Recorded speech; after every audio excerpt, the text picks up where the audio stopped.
ইংরেজি নববর্ষের প্রথম দিনেই বরাক উপত্যকার যাত্রীদের জন্য এলো বড় সুখবর। শিলচর আগরতলা শিলচর এক্সপ্রেসে যুক্ত হল অত্যাধুনিক এলএইচবি কোচ। আরও নিরাপদ, আরও আরামদায়ক যাত্রার পথে এক ঐতিহাসিক পদক্ষেপ রেলের।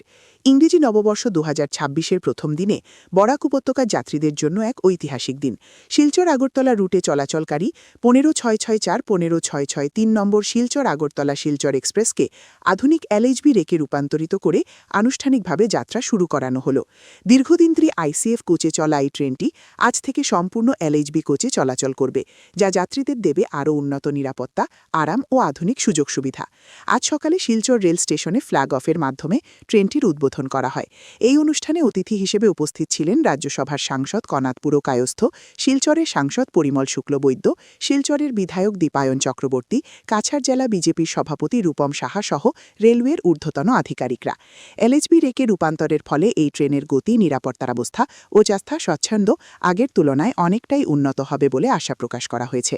নতুন বছরের শুরুতেই রেলের এই উদ্যোগে খুশি বরাক উপত্যকার সাধারণ যাত্রীরা।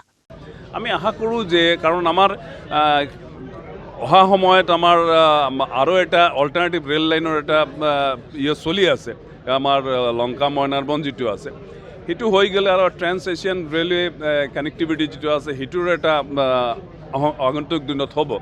তেতিয়াহ'লে মানে এটা ষ্টেচন, এটা ডাঙৰ ষ্টেচনৰ এটা মানে বহুত দৰকাৰ হৈ যাব। সেইকাৰণে সেই ষ্টেচনৰ কাৰণে আমি এতিয়া লাগি আছোঁ যে নতুন এটা ষ্টেচন যদি ইয়াত হৈ যায় তেতিয়াহ'লে আৰু কিছু সুবিধা আমাৰ ইয়াত যাত্ৰীবিলাকে পাই যাব।